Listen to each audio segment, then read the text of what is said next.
Hi, and welcome to Susty Talks, which is a community-centered podcast that sparks genuine conversations about ethical fashion, sustainable change, and intersectional solutions.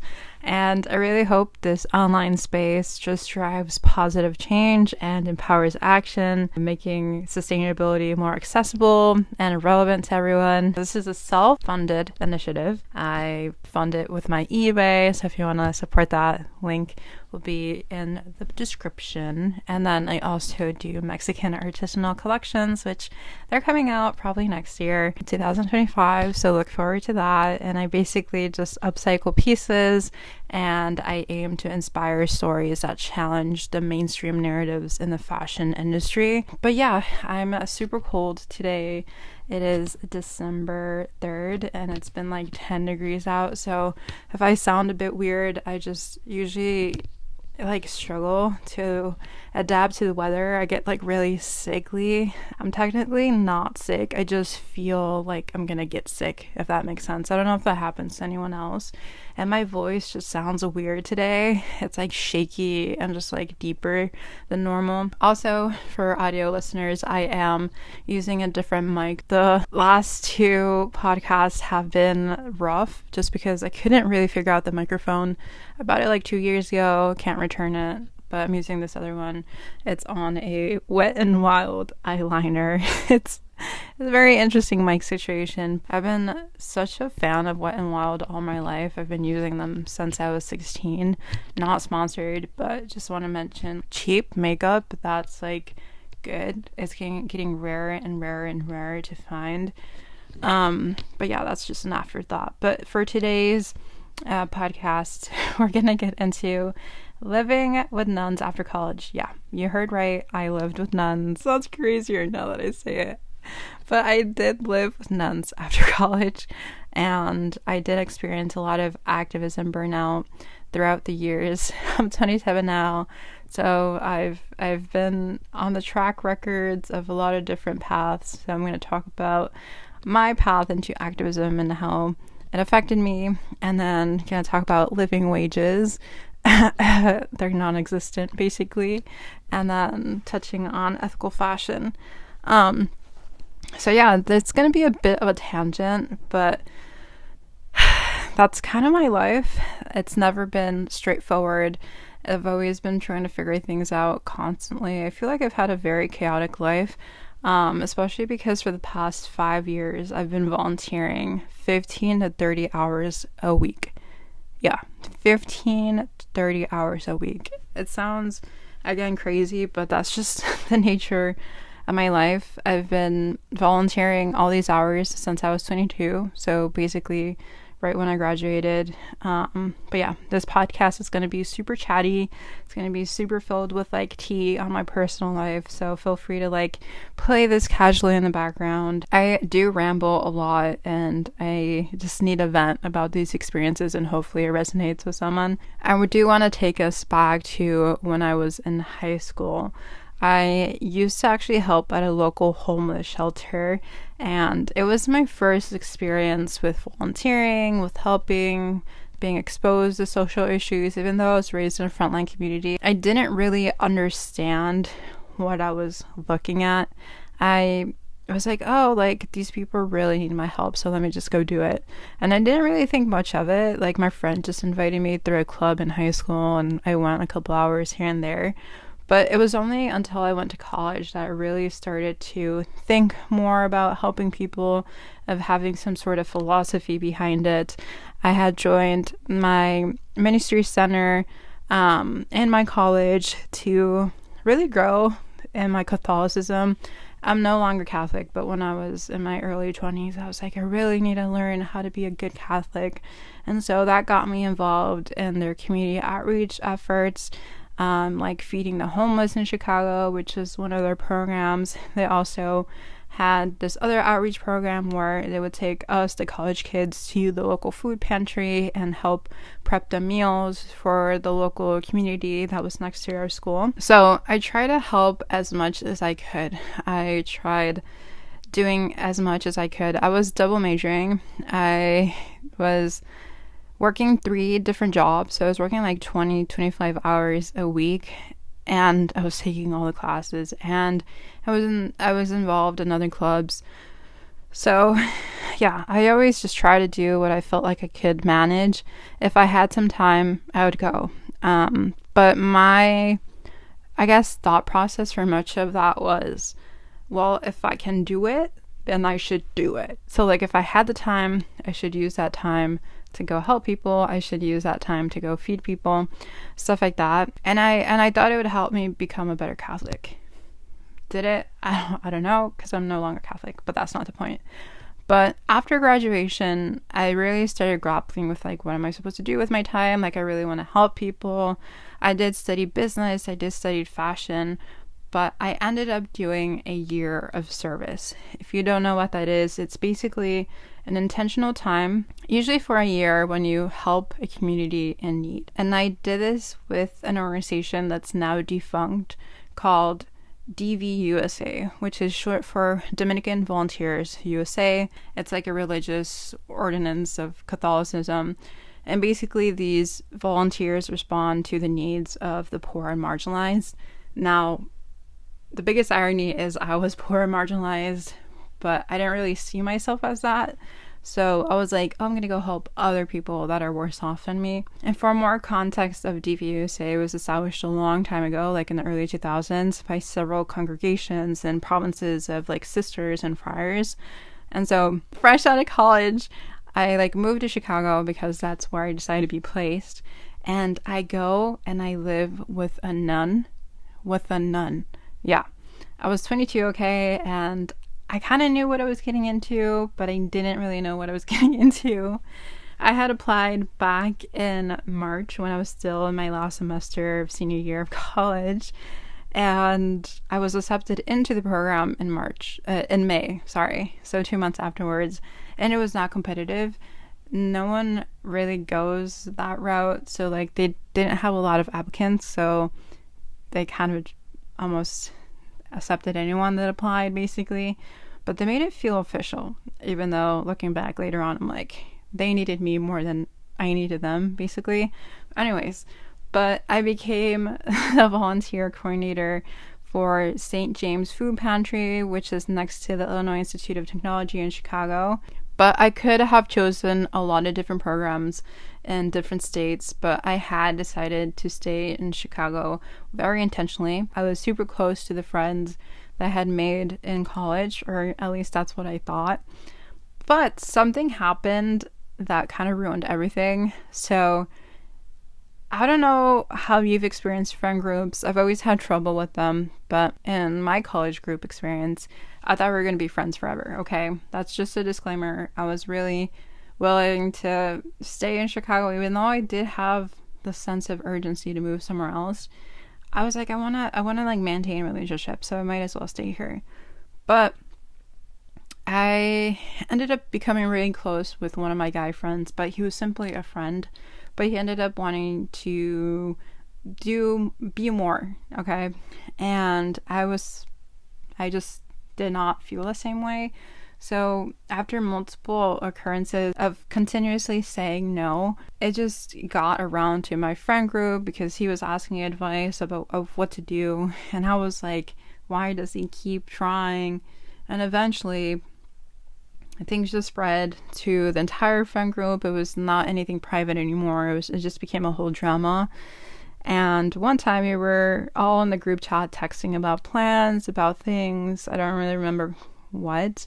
But my friend's boyfriend, who was in the chat, who was technically part of the friend group because he was the boyfriend of my friend, was always trying to be weird and mean. And I know for sure he was being purposeful about it. But when I was like 22, I was like, oh, he's like fine. He doesn't know what he's doing. He's just like confused. But no, looking back at it now, he was mean. He was cruel. And I've always had a streak of being defensive. So this day, he was just sending a string of mean, very crude messages about me rejecting the other guy, and I just blasted him. I was like, hey, like, leave me alone, like, this is none of your business, like, we've figured things out. Like, you don't need to talk about it. Like, you don't need to convince me to date him. But basically, the boyfriend was hell-bent on having me date my friend, the other friend. And I was like, no, like, we've talked about this. Like, he understands that I don't feel the same way.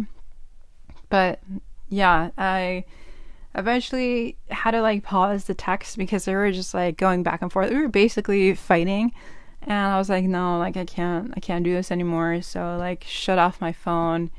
And I was like, what is this guy doing? I got really mad. And then the girlfriend was like excusing all the actions, being like, why are you saying these things? Why are you being so mean? Like, everyone's being mean to me. I was like, what is happening? Okay. But I eventually left the group chat. I basically lost my friends from this weird situation. Like, no one reached out to me. No one wanted to talk to me. No one tried to like foster the friendship after this whole altercation. So it wasn't technically my fault. But I just like clearly remember sitting in an empty room in Chicago in this place where the nuns at, okay? And I felt so alone. Like, just try to visualize it. It was cold. The whole reason I had stayed in Chicago was destroyed within this weird fight via a group chat that took like an hour or so to happen. I have my friend that I thought was really close to me say, why are you being so mean to me? As I was defending myself against her boyfriend and his allegations. It was September. It was a month into my program as a volunteer coordinator. And like, everything seemed to disintegrate right there in front of my eyes. So I basically had a breakdown that night. I was like, why am I in this program? Why am I in Chicago? Like, why did I think these people are my friends? It was a really tough day. Yeah, the thing that the program also didn't explain is that doing this sort of work is very hard emotionally and also like physically. Like, you need friends. Like, you need community to keep going. You need motivation somewhere. Because for context, I literally would get up every day at 5:30 in the morning, and I would leave at 6:30 to walk alone to the train. And I was in a sketchy area, and I was like having an anxiety attack every morning as I walked these 20 minutes to the train. And then I would wait for the train, just freezing my butt off, and then I would probably get around to the school, because the train dropped me off to IIT. I would get there around 7:30, and I'd have to walk through the entire campus, trying not to have an existential crisis because I've always wanted to get more schooling, like an MBA. And then I would hang out there. I would actually go into IIT and just hang out for like 30 minutes because work would start at 8. And then work ended around like 5 because I had an hour break or so. And then with the train and all the waiting times and walking times, whatever, I'd get to the apartment at 6:20. So it was a trike. I didn't have a car. Well, I technically did have a car back at home, but I didn't have a driver's license. That's a whole other story. It took me so long to get my driver's license, but I just did not have my driver's license. Anyway, so it was like 6:20 once I got back to the apartment, and I would literally have 40 minutes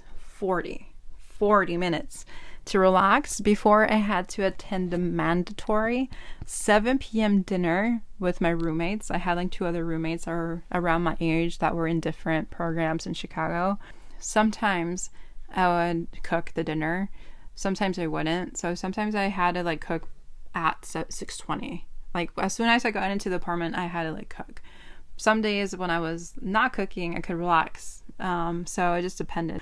And then we would also have dinner with the nun. She loved quality time, which I'm not saying is bad. It's just we still had to act social. We had to act proper, like professional, especially with someone from a different era. She was like 70 years old, again, a nun. So she was expecting, I guess, like normal conversations. Like, you wouldn't talk about how much you needed to vape that day. I don't vape, but that was just an example.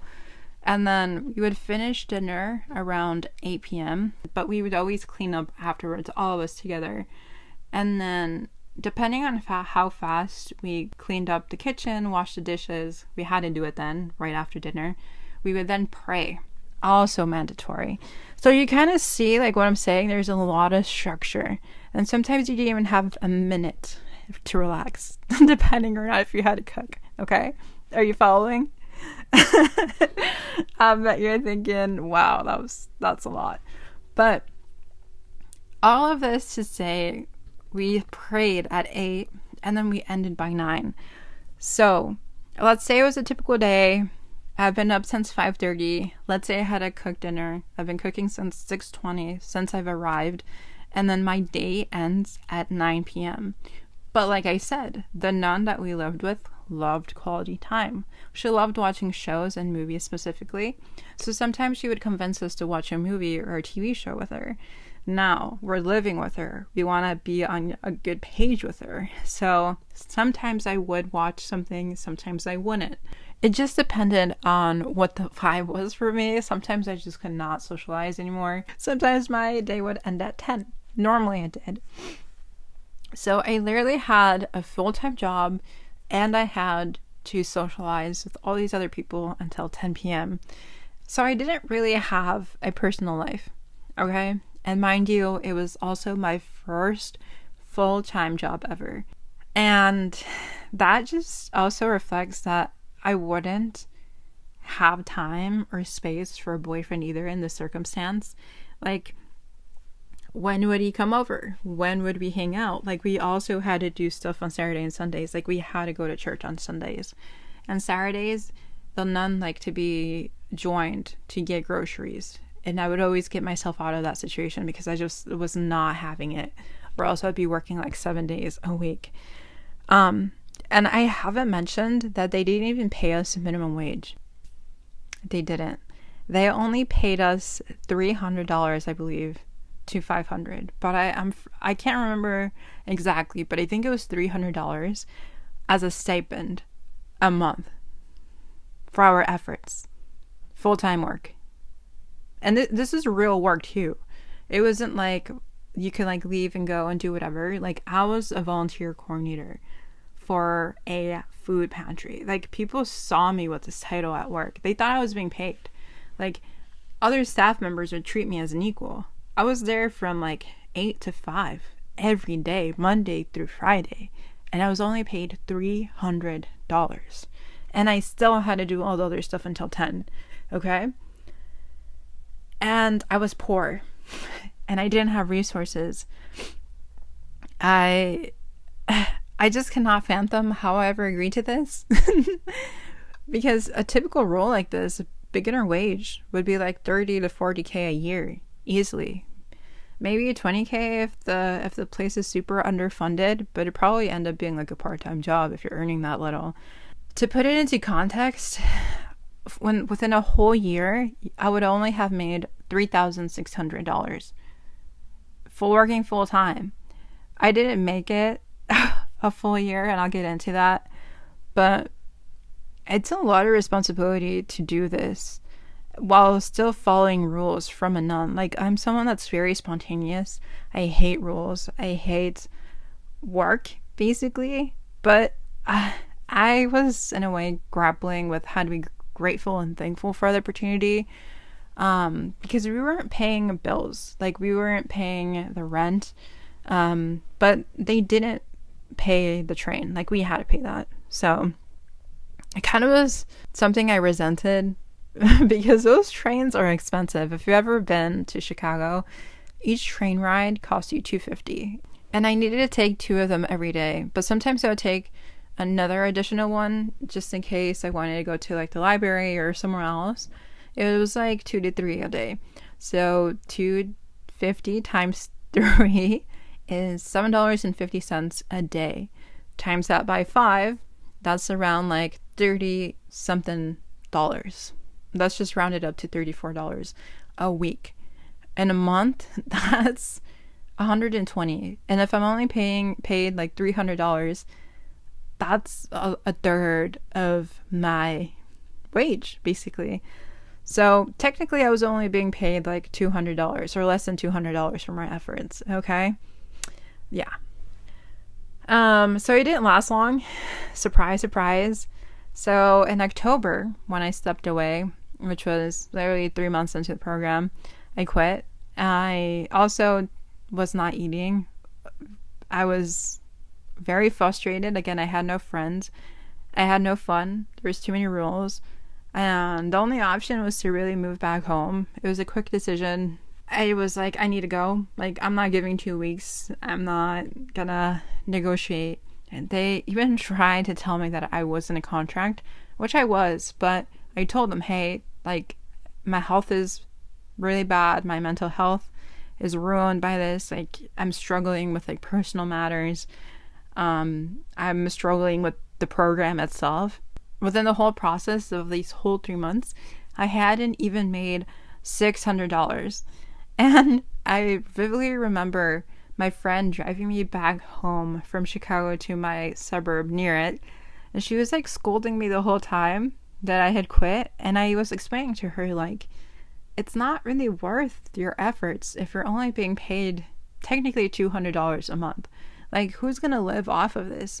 And I really did want to be a good Catholic. Like, I wanted to be a good person, but I was struggling to survive. Like, I have $40,000 in student loans. Like, how would I even justify that wage given the context I was in?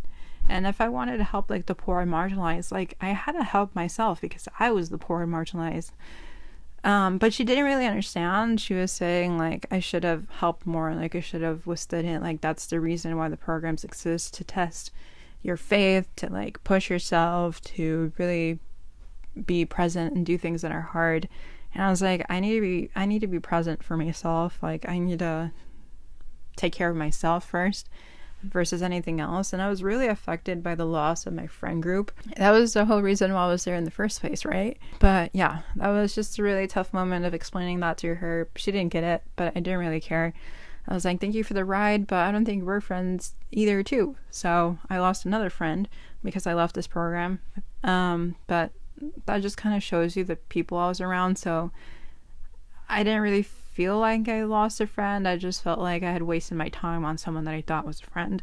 But also, I didn't really get into another reason why I had decided to be in the program. It was because I've always wanted to get my MBA.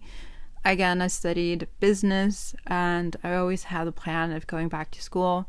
So when I was walking through IIT, I was like, dang, like I really wish I was studying here versus like volunteering. And if you know anything though about volunteer programs, DVUSA had this aspect where if you completed 1 year of a volunteer program, you would then become eligible for free schooling in affiliated schools.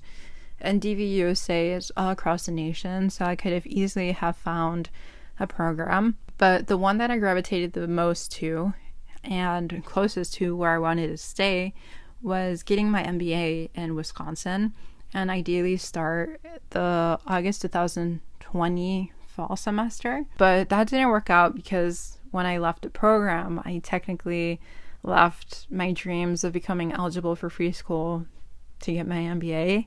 Yeah, and when I left the program, I really didn't have a plan. So I was just looking for work, and then 2 weeks in, luckily enough, I found an opening at my local Catholic charities. I had volunteered there during my summers when I was in college. I even like faked that I needed to do community service so that they could give me a lot of hours because they were so suspicious when I was like, hey, I want to volunteer like 50 hours this summer, and they're like, why? And I was like, oh, I have to do it so I can graduate. So I basically lied and got myself to volunteer a lot of hours so that they could have me. But it worked out because they gave me a job in the exact same thing that I had like interned for free. I basically oversaw the donation center that they had, but 4 months into the job, I was really not enjoying it. It was around January 2021 and I was bored. Like, I feel like it's not really talked about, but when you're young and you're experiencing your first full-time work, you have this sense of like community still in you. Like in college, you're around people your same age, you're excited about the future, excited to fulfill your dreams and things, but the job market and jobs are so different from like, you know, being with your friends all day, going to classes, the hustle and bustle of different things. Like, I went from this beautiful experience of college to like being stuck in the same place the whole day with like 2 very mean people. My team was not that exciting nor interesting. They didn't really talk to me. They ignored me for some reason, even though I was their manager, and I would try to talk to them, but they didn't want to talk to me. And it really annoyed me because I was like, I want to connect with them. Like, I'm there with them the whole day. But they were low-key traumatized from their past manager, and they blamed it on me. So it was really draining, and psychologically I was like, why are you blaming me for the things that another manager did? So I was like really drained. I felt like nothing was working out. I was overworked, which is like common in nonprofit work. Like, they expect you to work so many hours. I literally would have to drag in my little brother and my older brother and my mom to help me get everything done. And they're like, don't they have workers? I'm like, I am the worker. And they're expecting me to do like 3 to 4 different jobs. So yeah, I'm not gonna get into that. But mind you, I was the donation center coordinator at Catholic Charities, and they only paid me $16 an hour. And I was working like 9 hours or 10 hours every day, but they could only pay me 8 hours a day, and I wasn't on salary. Like, it was hourly. So they wanted me to volunteer. And I still had to call in 3 other people to help me, like, consistently every other day to help me. Like, what? Like, what? I just, okay. Anyways, so 2 months pass, and I'm, like, really struggling with this job. And I'm turning 23. I was a baby, okay? A lot of responsibility for a 23-year-old, and I was starting to make a plan on how to leave when COVID hit. I don't know where you were at in life, but I was struggling with figuring out how to be a good Catholic, how to figure out to pay my loans, how to have a social life, how to have a happy life when COVID hit. And I remember the lockdown so vividly because I turned 23 March 6th, and I had made plans to go to Chicago with my friends the following weekend. But that's when the lockdown announcements were released, so I could never really celebrate my 23rd birthday in Chicago. I'm still waiting for that celebration to happen. Never happened, and it never will happen. Also, because COVID made everything so dangerous to handle from other people, I was cautious on how I handle my job because, again, I was receiving donations, and that can consist of clothing, random items. You never really know. And so I was like, I don't want to touch all these random things. Like, I didn't even want to deal with it. So I was like, can we like do something where I can focus more on the eBay sales, because we would resell things online, and then my other co-coordinator could be at the donation center. They did not like that, but I kind of forced them to. And there was just like rising tension with the director. But I was like, if I'm the coordinator, I should be able to make the decision of how to like divide the work and where to go and how to do it. But the director just saw me as a kid. She would literally call me kid. I was like, what? Why are you calling me a kid? Oh, the director was just not it. But I quit shortly after. I don't know if I'm like spilling too much information, but allegedly I had a phone call with the director of the entire Catholic Charities with my manager because she was saying that I wasn't working fast enough on eBay, and I was literally explaining to her that I was working at a sustainable pace and that it was realistic what I was doing and how I was doing it. She did not like that. I guess she wasn't expecting me to answer back to her, especially the power dynamics and my age. But I was like explaining, like, no, I can only upload this amount every day at this pace, and the profit's going to be this, and this is all I can do for now. But she just basically wanted to get me out. Basically, she was just done with me. But she started shutting me down on the phone, and even my mother heard the phone call because I was in the kitchen. And then my mother comes to me afterwards. She's like, well, what was that lady telling you? She was like counting down for you to shut up. And I was like, yeah, she was really like counting down. She was like 3, 2, 1. Afterwards, I was like, okay, well, thank you for your time. And then I hung up. So in that moment when she was counting down, I had decided to quit. Like, if you're not going to listen to my boundaries, and that I can only do this at a certain time frame and a certain quantity, I don't know what else to tell you. Like, I can only work so fast. Like, if I tell you I can only have like 10 listings up a day, then why are you doubting it? But basically she had been telling me that I have to cover my own salary and I have to cover the center's expenses with what I make on eBay, which if I was only making $16 an hour plus the other costs, it was around $70K they were telling me to cover a year on eBay. But my entire internship the summer beforehand was to restart the business. How is I supposed to make a really big business out of nothing? It was a baby business. And how, if I could make my own wage on eBay for this Catholic Charities group, why wouldn't I just do it for myself? So I was like, how am I going to pay myself? Like, that was never in the contract. It was never in the agreement. But again, this is all alleged. All allegedly. Okay? Maybe this never even happened. Maybe I'm just lying to be dramatic. But I was just like, I don't know how to make $70K on eBay. If I did, I'd probably be doing eBay full time for myself. Also, the pressure of being 23 and having all this pressure, like, I was in charge of volunteers. I was in charge of a whole center. I was in charge of eBay. I was being told to rebuild this business and cover everything within a couple months. Like, I don't even think a seasoned corporate leader could raise that much money from reselling. If you're a reseller, is it possible to make $70K in like a couple months? Like, the business had been reborn a year beforehand, but like no one was consistently uploading. Like, I had just uploaded a lot during the summer, and what was being sold was from what I uploaded in the summer. Like, no one else was consistently uploading throughout the year when I was in my senior year before I got the job. So it was like this business was not set up to make $70K this fast. But this job really did expose me to resale and to nonprofit extraction. And they don't really reward morals, which really surprised me because their whole thing is about like religion and doing good and stuff.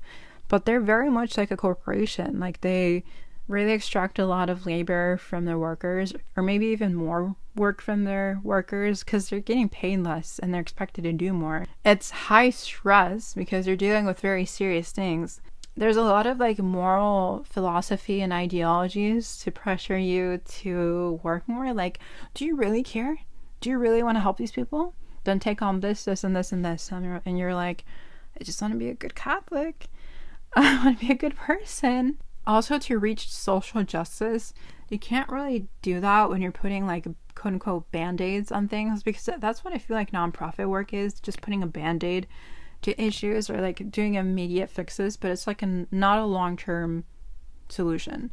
So during the COVID lockdowns, I was unemployed, super confused, wondering why nonprofits treat you like this. Why would groups only pay you $300 when you simply want to help people? And then realizing maybe I need to get a job that pays well so I can start paying off my $40K, $1,000 in student loans. And that maybe I didn't want to live at home. Like, maybe I should have my own place, and that I wanted friends. But like, I've been so busy dealing with randos and weird calls from your boss that you haven't been able to focus on that.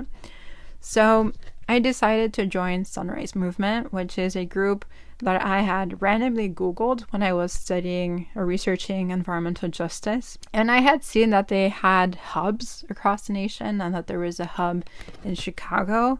And I had never been able, I was never able to go when I was doing my year of service because I was so busy. Remember the 5:30 to 10 p.m. thing?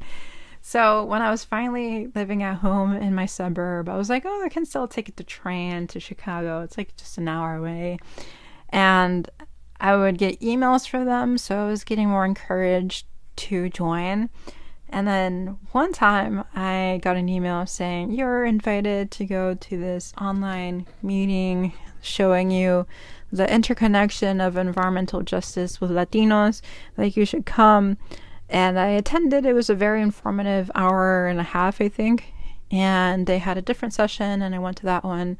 And then after the second one, they're like, if you want to be part of a cohort of leaders that are building out the Latino constituency efforts for this national movement, feel free to apply on this Google form or whatever. And I was curious. I was like, yeah, for sure. Like, I can try. Like, I'm not doing anything and I'm bored. Like, what else am I supposed to be doing?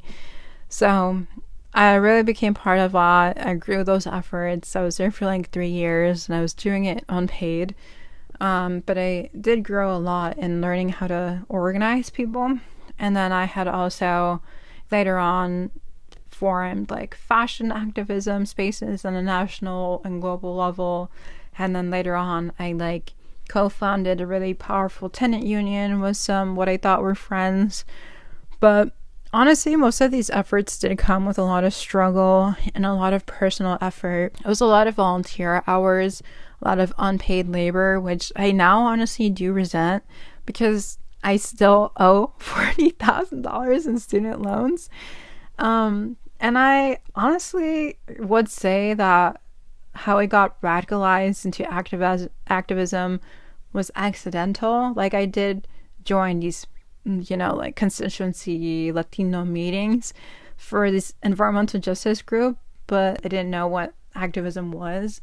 I didn't really want to be an organizer. Like, I was just kind of bored and curious. I remember the first couple times people asked me if I was, interested in like becoming a leader. I was like, no, like I'm just researching what this means. Like, I'm just here to learn. And they're like, you're a leader, like you've been part of this for like 4 months now. I'm like, like I don't even see myself as an activist. But eventually I got more involved and they started seeing me as an activist, and I was like, am I an activist? Like, I just care about the planet. But yeah, I was learning a lot on the job. It was a lot of hours and hours and hours of researching and Googling stuff and being so confused on so many different things I'm not going to get into. But I was struggling, and one of those main struggles was my personality. Like, I'm very introverted, I'm very reflective. I'm someone that likes to take my time with things. I don't know what your personality type is, but I just struggle with people. I was even interested in minoring in social work in college, but I was like so against it because it was like going to be with people and I don't want to deal with people. And what I saw in social justice spaces is that a lot of people are very extroverted or acted as if they were extroverted, and then later on would tell me, yeah, like I get really tired after these meetings. I'm like, I swear to God, you were an extrovert. And there was a lot of like very fiery personalities. A lot of people were passionate, which I respected, but a lot of them were very impulsive or the quick thinkers. Like, they wanted answers now, or they needed to do things now, or they wanted to change the world now. They understood people, and they were honestly usually very persuasive. So it was hard to not engage in organizing when there was nothing else really going on, and I was too scared to pursue my own passions. But it was something that I didn't see myself staying in for a long time because I do have social anxiety, which has been unmedicated my whole life. So it did keep me away from like phone banking. It kept me away from like canvassing, which is when you go around and like knock at people's doors. Like, I don't even knock at my friend's door. Like, how am I gonna knock at strangers' doors? I would avoid negotiations. I would avoid tensions within group dynamics, which were often the case when we were trying to like come up with decisions. But I always felt like my explanations of having social anxiety felt perceived as an excuse, or of like laziness, or of not wanting to like step up in midst of like intense campaigns and like visions. I think it's really easy to push away like mental health issues when you look neurotypical and you look put together on the outside. But I've always just loved fashion, and I have always tried to be professional no matter if I'm like with friends, just because I struggle with social settings and I just like resort to like put together, eloquent, and just like contained, I guess. Like, I don't do small talk, so it was just hard for me to tell people like, no, I'm like actually struggling more than you think. But I would be like, hey, like I have social anxiety, so I can't do this and this and this. But I don't really think they believed me based on perceptions or based on an idea that I was making excuses. I don't know. But often enough, they'd be like, they would insinuate that I was making excuses. So I guess they didn't believe me. But that's their fault, not mine. But yeah, it was a lot of pressure. There was a lot of high stakes in activism all the time. it was stressful because of that. And I didn't really care about that.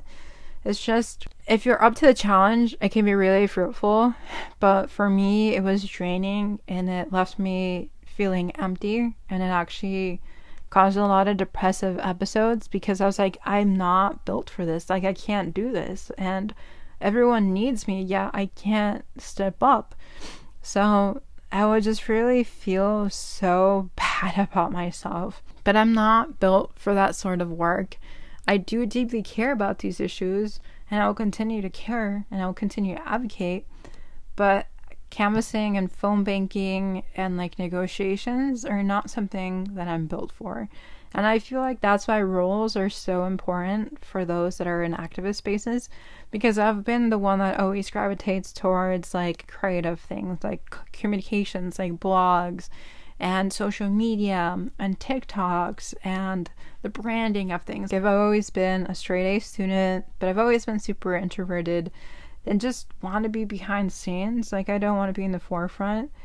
And to organize people and to basically organize politicians to do what you want, you have to have a knack for it, an interest for it, and be very, very good with your words and with people and catch the subtleties of things. And I have like neurodivergence, I have touches of ADHD, I have anxiety, I have a bit of OCD in me. Like, it's all unmedicated, okay? So I was not the person to do this.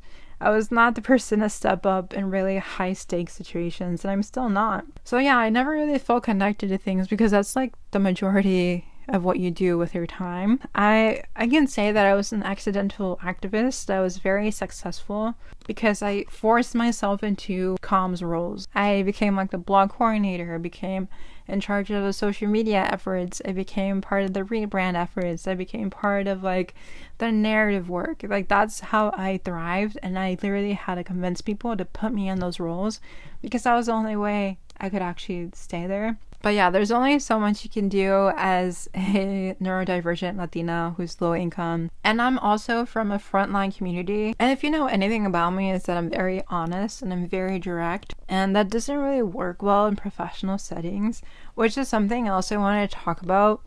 I don't know if you've ever noticed, but like within professional settings, like at a 9 to 5, you're expected to have like this corporate personality, say the right thing, say the proper, terms, like I'll circle back, and all the BS words they use. But I've always been too straightforward. And with social justice spaces, it's like this weird mix of like corporate and like personal, where like you need to be like put together and controlled and like say the right things, I guess.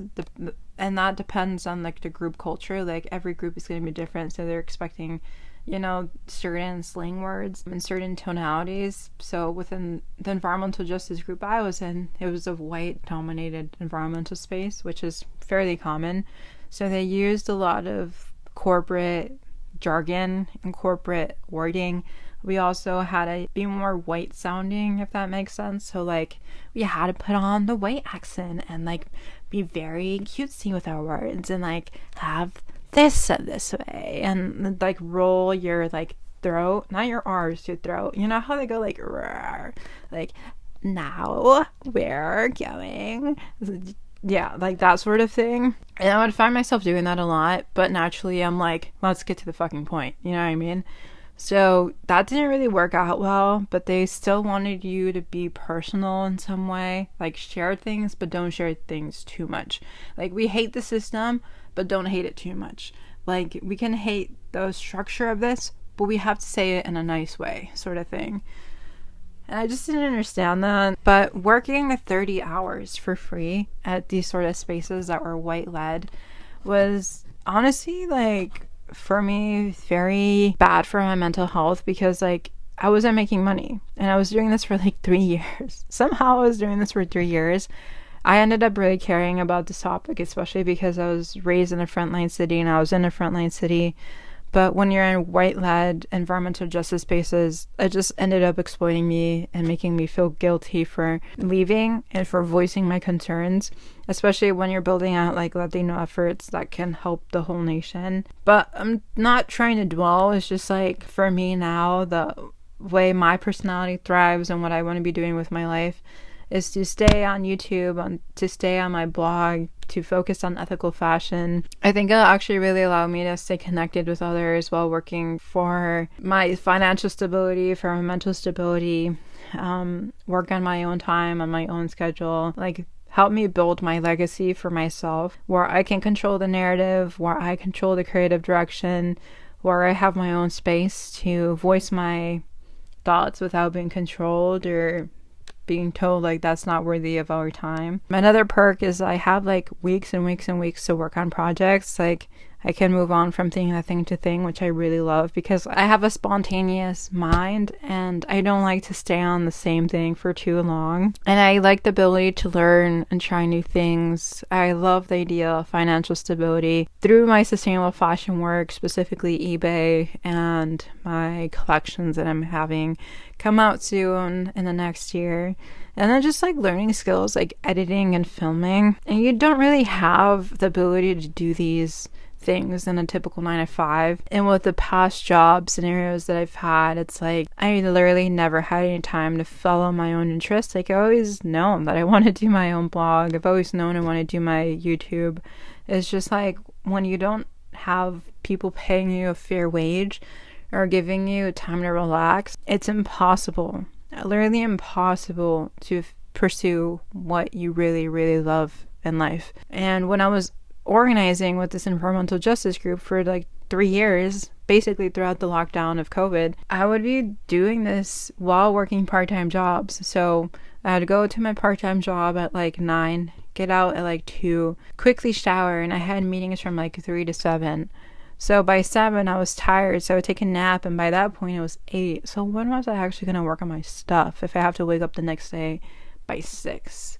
You know what I mean? So it was just a lot for me to handle. I really think that my sense of strong morality, my sense of like wanting to be myself, of having my own schedule is not going to work well in corporate America or in nonprofits, but that's just who I am naturally. Like I'm currently looking for a 9 to 5. Like I need a 9 to 5 to make money. I think top of mind is like financial instability will be a guarantee if activist spaces and nonprofits and groups don't pay a living wage. Like I think it's their responsibility to ensure that those that want to do good are paid good.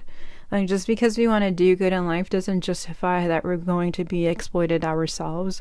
Like no one should be working full time and only getting paid $300. That's basically slave labor. It's also the same thing with like internships where they can be like, oh, we're looking for a full-time intern, but we'll only pay you a certain stipend. It happened to me once when I was in Wisconsin and I was like, why are you guys only paying me $1,000 for 40 hours of work? It was at an alpaca farm in Wisconsin, and they're like, well, interns are not workers, so they're not subject to legal protection. Like, you're a volunteer. And I was like, so I'm a volunteer, so I don't have to work the full-time hours. And they're like, well, you signed a contract, so you have to do it because they signed a contract. And I was like, do I? But basically, they make you sign this thing so they can ensure that you're there the whole day, but don't have to pay you wages of a staff member.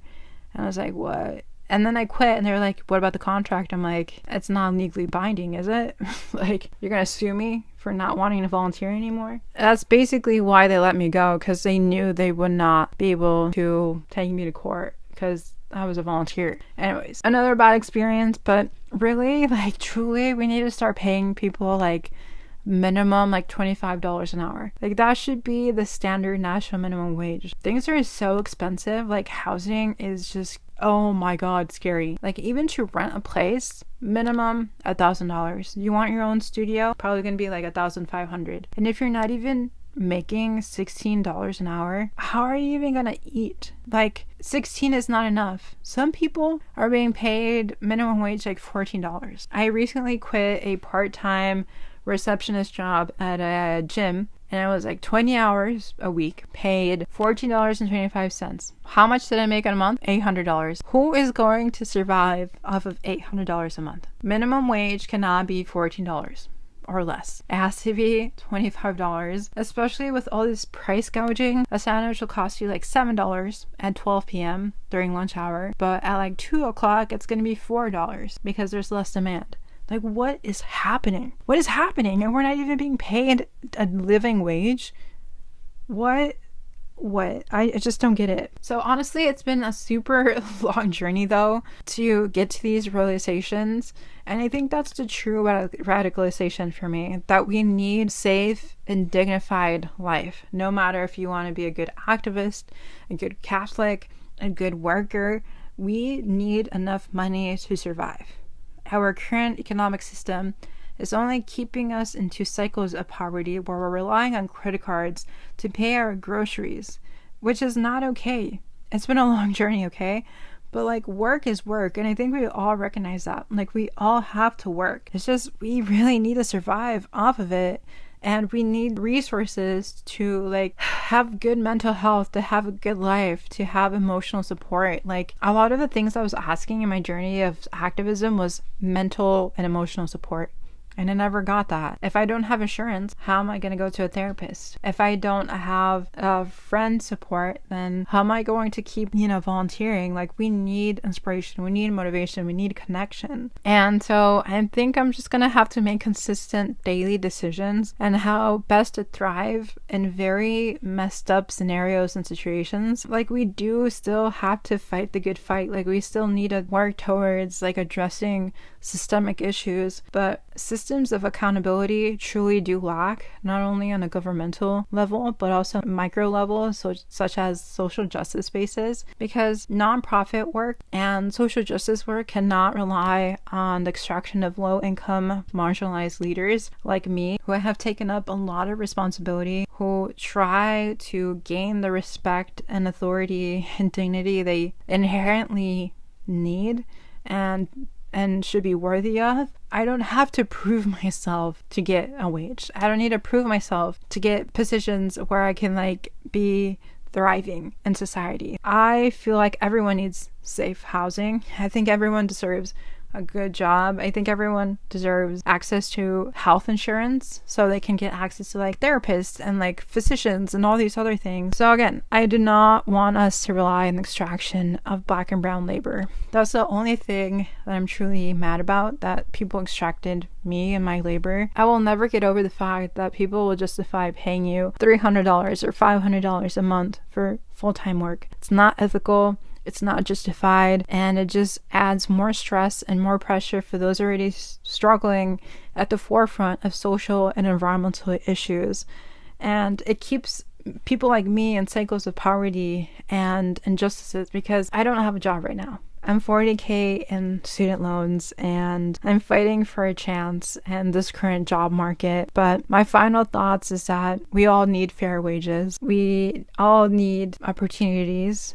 And we need safeguards to protect our rights and systems to support our growth, which are often, though, built to keep us down. And there's a lot to lose if we don't step up in environmental and social justice issues. But if they operate within the same systems that keep Black and brown people down, it's just hard. It's just a hard thing.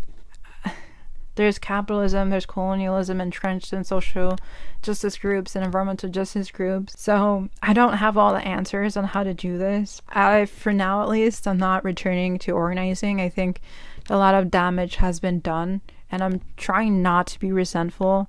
I'm trying to work towards justice in my own way, to heal in my own way, to build myself up financially and emotionally and spiritually in my own way. And if I ever do return, it's going to be to grassroots organizing that is not attached to any legal entity. So it's not like a registered nonprofit or registered group of any sort, or that have corporate ties, which is rare to find nowadays. And you'll probably find me working full time, having my own personal life. I want to be healthy and sustainable. I want to prioritize therapy and all these other projects I've never had time to do my whole life. Again, I think if I will take on a lot of responsibility, it's only going to be paid labor. Also, just a reminder that resistance to oppressive systems is a daily act. It's not strictly affiliated or connected to being part of an organization or nonprofit work or volunteering at certain times or frames. Like, a lot of things are daily resistance. So no matter where you're at in your journey, no matter if you disagree with me, it's okay. Like, personally though, my journey has really defeated me and has extracted a lot from me. But I want to be in a better place. I think I am in a better place since I was 22. I'm 27 now. Currently just rebuilding life, keeping hope, finding my happiness, doing what matters to me, because like it's so weird to relax in the evenings. It honestly is. Like I relax for about like 2 or 3 hours, like from like 7 to 10, and it feels so weird because I used to work all day, every day for the past like 4 years, almost 5 years now. Yeah, 5 years. It's been 5 years. Even doing laundry during the week feels like a luxury. Isn't that crazy? I didn't even have time to do my laundry during the week. So yeah, I'm going to be working on my vision board for next year. Let me know if you have a vision board. I'm going to be working hard to accomplish all the things. And I know it's going to take effort and focus, but I'm going to continue fighting for liberation and social good my own way via my YouTube and my blog and my fashion work. And I'm going to start removing myself more consistently away from the things that don't align with my greatest good. And hopefully you do the same for yourself. I want to see you happy. I want to see you thrive as well. And again, we can all resist in our own way. And I think finding personal happiness as a low-income Latina in a frontline city is truly radical. Finding joy in all the chaos is radical. Finding a future in a world that feels so bleak is radical. And stepping away to heal is radical. So even if people do disagree, it's okay. But your opinion does not mean that I have to live differently. I would say let's radicalize the most privileged white people to step up and do things with their life because they've been complacent for so long. You shouldn't pressure those at the forefront of environmental and social issues to step up for them. So this has been a really intense podcast, but I just, again, needed it to be out there into the wild.